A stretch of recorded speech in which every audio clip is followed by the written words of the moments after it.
Welcome to Galts Landing, where it is our intention to demonstrate freedom on every conceivable level. And about 17 years ago, it was 2007, when I learned what was going on in the world. And I had my first two daughters. And when I red-pilled, I had my first two girls, so I started looking at the world differently and asking new questions. What's the world going to be like in 10, 20, 30 years? What's the world of my grandkids going to be like based on what I'm learning and based on the trends that are happening? And I stepped into a period of scarcity because I was studying the problem every day for 12 hours a day. I had started a mortgage company about 5 years before that, did $1.3 billion in revenue. I sold it. I had enough time and money to just study the problem. And I get into things. When I do something, I go all in. So when you're studying the problem, and by the way, a lot of people are doing that now. A lot of people are online all day long, flicking through the news about what's going to happen next. Right? Just think of all the time that we've wasted flicking through what might happen next. If you spent 10% of that time putting food in the ground, then within a few months you'd have enough food for your family forever. That's what we're teaching here today. The solution to all of the world's biggest problems. What I'm going to show you today is the solution to deforestation and mass extinction. It's the solution to cancer, diabetes, and heart disease trends. It's the solution to world hunger, peace on earth, and tyranny all at the same time. Victor Hugo said there's one thing stronger than all of the armies of the world, and that is an idea whose time has come. This is it. It's called permaculture. Now, some people might call it God's design. Whatever you want to call it, every perspective, if you're on the other side of the world and you grew up with Shiva, Allah, Buddha, Krishna, great. Let's use all those words to describe nature and life and the wellspring of energy from which we all come. So this area right here, as an example, this could be a lawn. Wouldn't that be great? Right? There's 47 million acres of lawn in the United States alone. The lawn takes more poisons, more chemicals, more human resources than any other crop. The lawn is the foundation of humanity's enslavement, my friends, in the physical. And fear is in the metaphysical. Fear is the control mechanism of the folks who are running the show right now. And they're losing control as people are waking up. So instead of a lawn in this area, we have a miniature food forest. What is that, 50 yards? We have 70 food-producing plants in that little food forest area. This is 12 months in the ground. Now, 12 months ago, this was sand. People say you can't grow food in Florida sand. Well, that's partly true. But when you layer on the permaculture design principles and you put mulch and you put the guilds together, and that's what permaculture design is. It's mimicking natural systems that work, right? So who manages that forest back there? Nobody. It's a silly question, right? Like, what do you mean? That doesn't even make sense. That question doesn't even land. Because nature, God, source, that manages itself in such a beautiful way.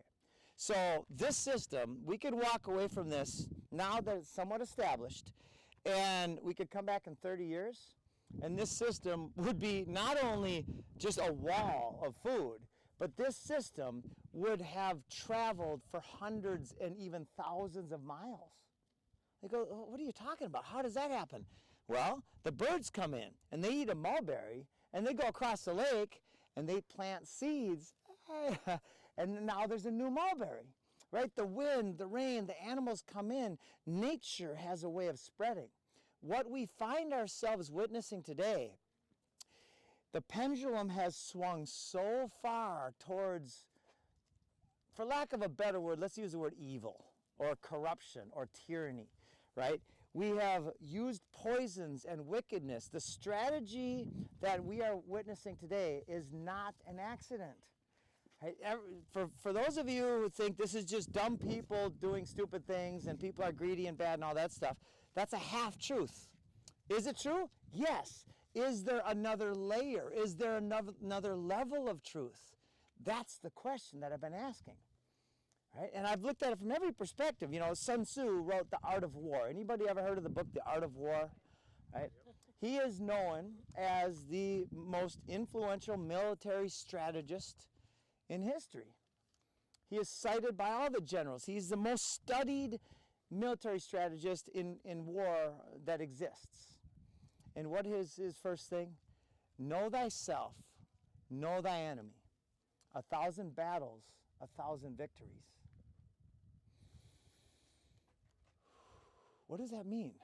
Know thyself, know thy enemy. 1,000 battles, 1,000 victories. What's the next question that comes from that? Who am I? Who are we? Well, there's only one answer that makes sense there. Am I going to argue with Sun Tzu?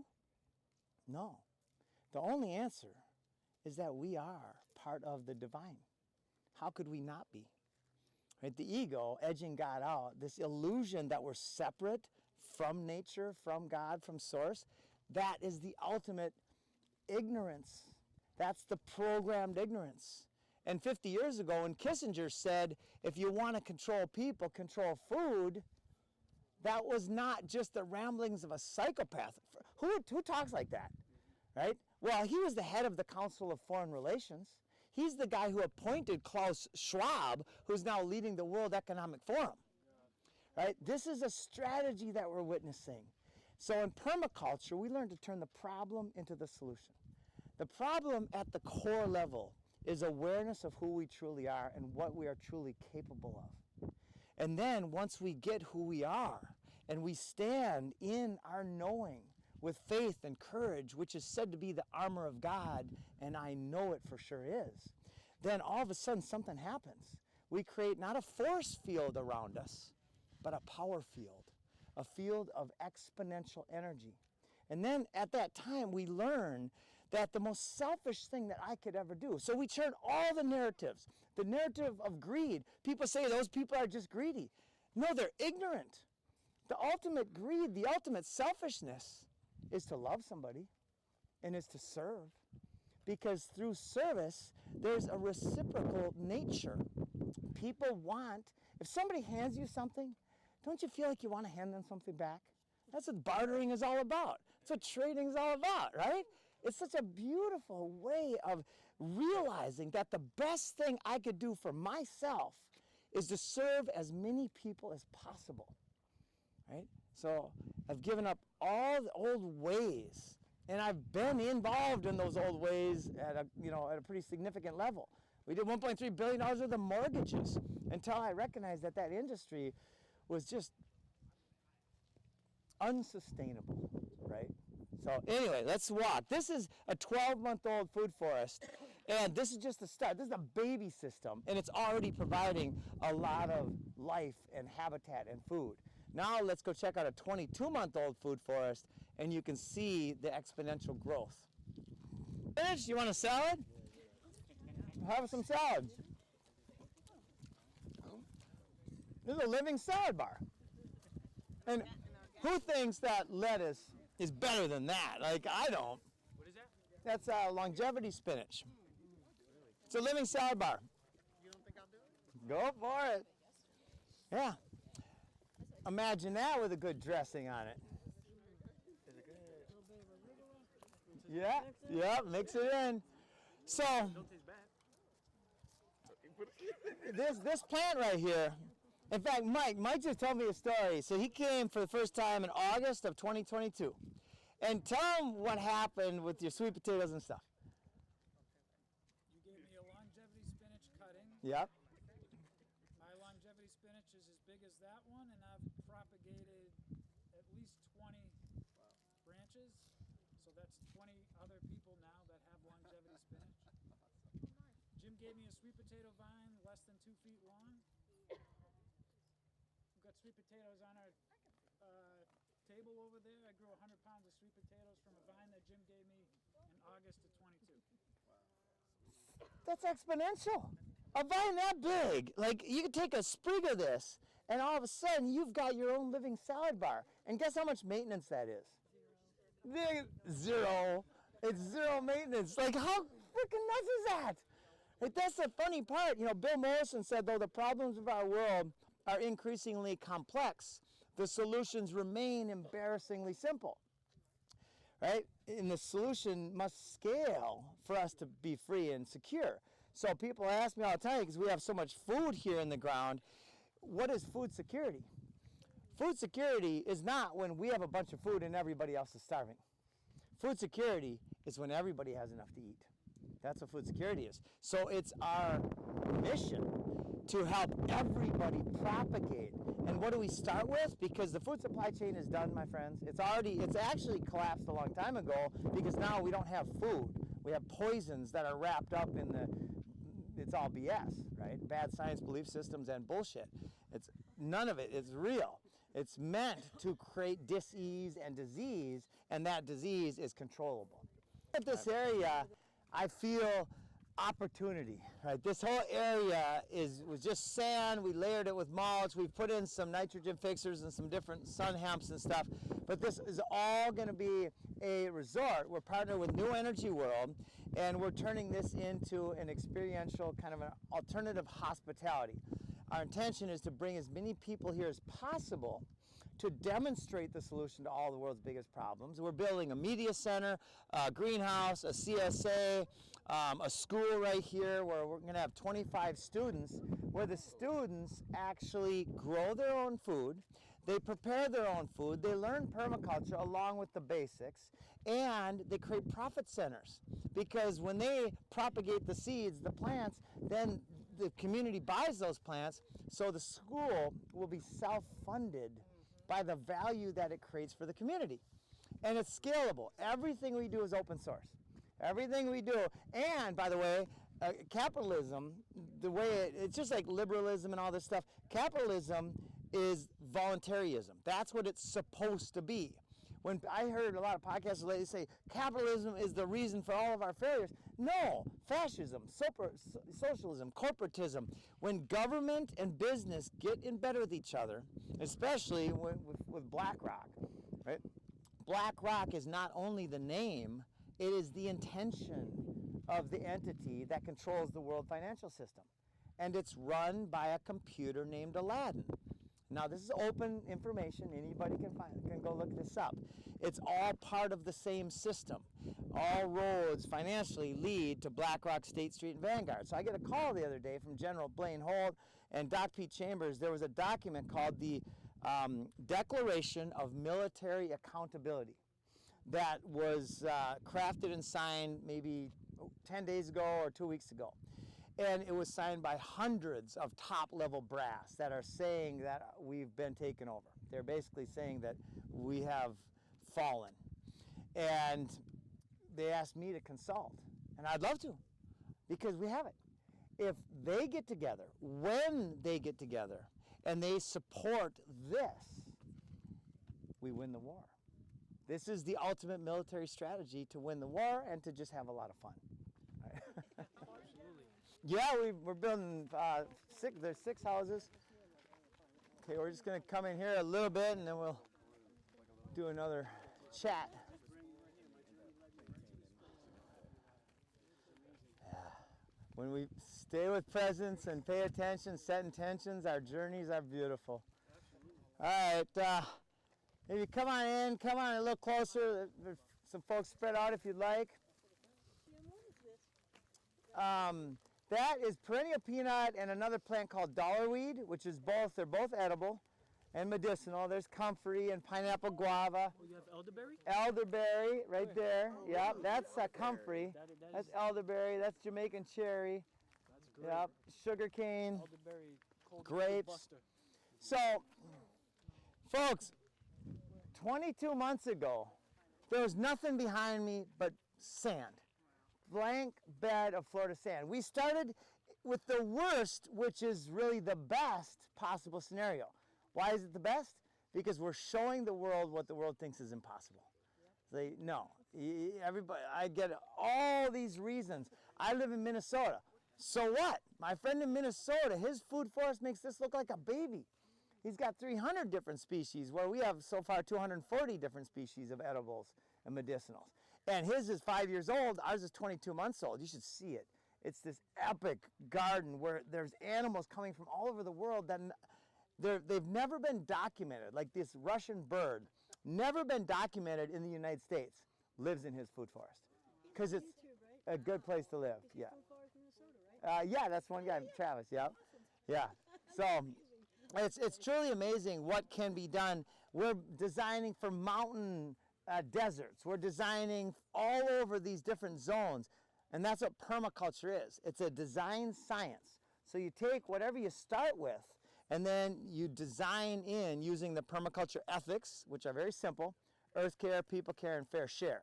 Share being a voluntary act and not at the point of a government gun or any kind of gun. Share is a voluntarist action. So anyway, when you combine those principles and then, or those ethics, and then the principles, catch and store water, use the edges, integrate, observe, and interact, and so on. When you bring it all together, then we create these types of systems that are exponential in their ability to create abundance for everything, for life. We're all about open sourcing this and showing more people, because most people don't know this is possible. They've never heard of this. In fact, what we've learned about farming is completely wrong. The agriculture taught in our colleges and universities for the last 100 years is the most destructive teaching in the history of humanity. We've got about 890 million acres of farmland. What that implies, based on a population of about 300 million, is that we need almost 3 acres per person. That's insane. You could feed a family of 20 on 1 acre, everything they need, and they would be incredibly healthy. So this is what we're all about. We did not ask for permission to do this. We very publicly stated that we are not part of your system. We've built 5 homes over here, another 5 homes going here, and nobody is bothering us because we are public about what the debate will be. The debate will be over the use of unsustainable practices, and especially the poisons. The poisons like glyphosate, Roundup, right? And the stuff they're spraying in the skies, and the stuff the fluoride they're putting in the waters. All the poisons that the government sanctions and subsidizes and pays for and strategizes into our systems, into our lives and our bodies and our natural systems. We are publicly saying, you want to come and bother us, you'll have 1,000 cameras, hopefully 1,020 now, that are shining a light on the debate that we're having. They don't want that debate, so they're not showing up. Isn't that beautiful? This is how we win the war, is by saying, no, I'm not doing that anymore. I'm not doing that, period. No more poisons in my life, no more fear. I'm not scared of you anymore, because fear is the control mechanism for this. You know, and then a lot of people also, I've been studying obsessively, really for 30 years, but especially for the last 16, 17, what's possible. Has anybody heard of the book Think and Grow Rich? Yes. Right? Napoleon Hill, one of my favorite books. If you haven't, get that book. Right? It's incredible. Napoleon was commissioned by Rockefeller to study the most successful people in the world. And after a lifetime of study, decades of study, Napoleon deducted whatever the mind can conceive and believe it can achieve. Sit with that for a bit. He didn't say any limits to that. Conceive and believe. When you can imagine something, and something good comes through meditation, comes from presence. Right? The statement, it sounds corny, the present is the gift from God. It's not corny at all. That's the most simple truth we could ever realize. When we are present in this moment, that is when, and only when, we can receive ideas and messages and guidance from the divine. Right? When our minds are free of governmente programming, governmente means what? Rulers of the mind. Boom! It literally means to govern the mente. It's mind control. Right now, I'm going to go a few levels deeper here, and I want you to do your own research on this. Don't, and this is how we get in trouble, is if we believe something that is not true, it creates a paradox. It creates incongruence. It creates conflict. So if you question any of these things that I'm saying, I don't want you to believe anything. I want you to feel and experience this. Right? In fact, there's two things going on. I'll share the Tesla. Everybody heard of Tesla? Right? Not the car company, Nikola Tesla? Yes. So what did he say, again, through all of his history and wisdom? He said, if you want to find the secrets of the universe, think in terms of energy, frequency, and vibration. But there's one word that's misplaced there. If you want to find the secrets of the universe, feel the present. Feel the frequency, feel the energy, feel the vibration. Right? Thinking is what gets us in trouble, because thinking is a series of programs through governmente. The opposite of governmente is lightmente, or enlightenment, which simply means a mind free of programming. Right? But you're not allowed to be enlightened. Only the sages can be enlightened. Bullshit. That is not how it is. Right? So back to this very interesting thing, if you want to know kind of how deep this goes. Now, I wonder if it's going to work. I was on a podcast the other day, and my phone wasn't working, but I was very curious. What were the first Apple computers sold for?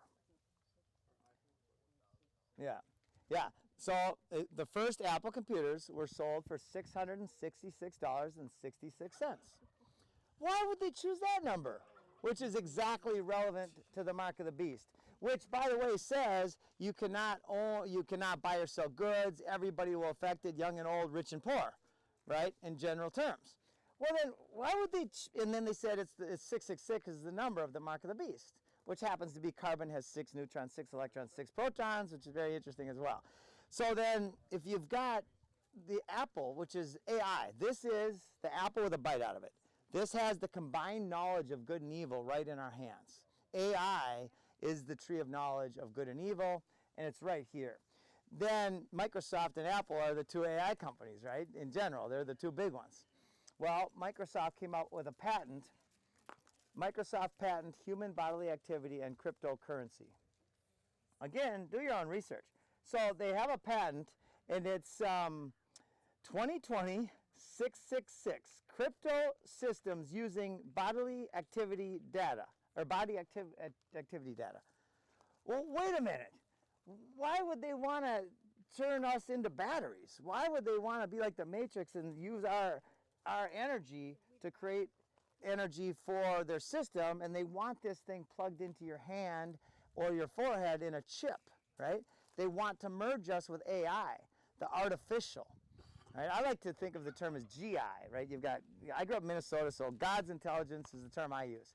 Artificial intelligence, the same as governmente and enlightenment. It's the same thing. But now, if you have all the technology to go this way, you would also need a law to enforce the technology. Right? There's two types of systems of law. There's the legal system and there's the lawful system. Legal is the undoing of natural law or God's law. It supplanted God's law. God's law is simply the permaculture ethics and principles. It's using our resources wisely. It's logic, it's love, it's joy, it's service. So what would the law be called? HR Trace Bill. So there's in Congress, let me do it again. HR Trace Bill. Okay, well, Trace Bill 6666. It's actually numbered. It's called Tracing, Reaching, and Contacting Everyone. And the number of the bill through it's a House resolution in the 116th Congress. It's Tracing, Reaching, and Contacting Everyone, and the number of the bill is 6666. That's the law to enforce the technology of the mark of the beast. Now, is this biblical stuff playing out, or is it a psyop? It's the same results. So, whatever, right? Who wants to debate the low-level stuff? You know, I met with Bobby Kennedy and Dr. Shiva over the last 2 months. Bobby Kennedy, we created, thanks to McKinley, we created a strategy, a campaign strategy. And I said, Bobby, the strategy that I'm going to lay out for you right now will not only win the election, but it will create peace on earth in the next 12 months. And he he looked at me kind of funny, and we sat down, and I laid it out. I said, imagine as a presidential candidate, you make these claims, 4 claims. First one is, I'm going to take all the poisons out of the school lunches and school land, and the students are going to learn permaculture, and they're going to grow their own food. What would be the results of that? If every school became a permaculture nursery and the students learn how to grow their own food, it would change the world, right? And here's the thing. This is not a hypothetical solution. You're standing in it. It's a demonstrable solution. It's a proven solution. And every school that has these types of programs, the students are way better off than they are in the normal indoctrination camps. So that's one claim. Now imagine, and it's funny because I had 4 different candidates. I had him, Trump, DeSantis, and Kanye, yes. I can't remember his name, escapes me once in a while. But yeah, I want to talk to Vivek, I want to talk to Marianne Williams, I'll talk to all of them. Not because government's the answer, because publicly showing these people in front of the world what the actual solution is that they're not talking about creates a lot of energy. And it helps expose the narrative, right? So what they must do to create these systems on Earth is they must raise the narrative above, and that's what I shared with them. Let's quit talking about genocide. Don't be backing one genocidal group over another. Let's raise the conversation to peace. And then we can demonstrate what that looks like, because it's not a hypothetical. So I'll do one more and then we'll go on. But the other one, it was Trump. He was standing in a prison. And he was saying, I will reduce crime by 50% over the next 4 years. Now, if a candidate made a claim like that, especially Trump, and by the way, again, I'm not a fan of politicians. Polly is many and ticks are blood-sucking creatures. But again, exposing this to them is powerful. So what would happen, the media do, if Trump made that claim? They would go nuts. They would rip him to shreds. But the important part is they would rip him to shreds over the claim that he made. But here's the thing, it's been done. And they did this in California. It saved the taxpayers $40 million. Just in food production, because the prisoners started growing their own food. They learned how to garden. The recidivism rate, right, the reincarceration rate for the prisoners that were in this program for 3 years went down by more than 60%. You just ended the majority of crime simply by learning how to grow food and practicing creating life again on this planet. So one more quick level, and then we can ask questions and stuff. So a lot of people say, Jim, AI, AI is already controlling things. And here's the thing. Larry Douglas Fink created Aladdin, he's the BlackRock CEO, chairman, founder. And he created a computer after he lost like $100 million or $100 billion, whatever silly number that was, out of pain and suffering. And look up the names, Larry Douglas Fink. It's very interesting how these names play a role. Like my name is James Patrick Gale. This is a character in a play, right? James Patrick Gale is simply just here as a character in a play. James Patrick Gale is dust in the wind, but the big eye that's running the show is not, right? It's eternal. Where was I? BlackRock, Larry Douglas Fink. Oh, AI. So AI, BlackRock's computer, has been programmed with, I heard back in the day it was 2,000 different metrics on how to outbet the system, where a computer can instantly do its calculations and place a bet before any person can. So the whole game is rigged, and we all know that. So the one metric that was not programmed into the computer is life. So when we can help each other and the AI, because AI is probably sticking around, when we can help AI see, and the billionaires, and I don't even like using the word elite, because they're ignorant. A lot of these people are the most suffering and ignorant among us. But when AI invests in life instead of death, what's a better investment? Right? Investing in life is a lot better investment. So, all right, any questions? That's wisdom. It's so much fun too. It's just. Jim, what are we standing Oh, this is shell. I do want to point out, like, getting into the ground. I want to just show you this one plant. So this is perennial peanut.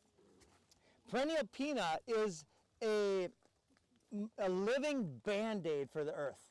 So this shell here is, it's looked at as a scar on the earth. The skin of the earth has been disrupted. The earth does not like to have its skin, its flesh exposed, right? Hey, you. So what this plant does, and many, many more, is it will spread out and it'll create vines, and it will dig into the soil, and it'll create nutrient pathways, and it'll cover up like literally like skin on us. When you got a scar, it does exactly the same thing. That's what this is, and it'll cover it up. And by the way, it's way better to walk on than the shell. Right? So we're eventually going to have this perennial peanut come in, and we might have just a little shell around the statue. But this is just one of many, many plants. In fact, that's a mint. That's chocolate mint. That's delicious. Isn't that crazy?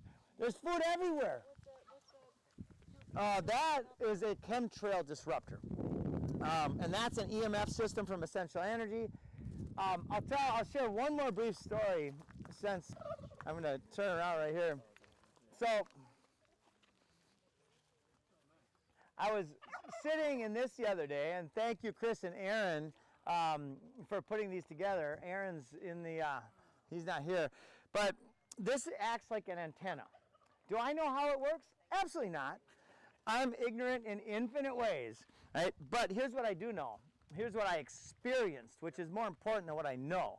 Right? I was sitting here, and I was just breathing and meditating and visualizing this system over time.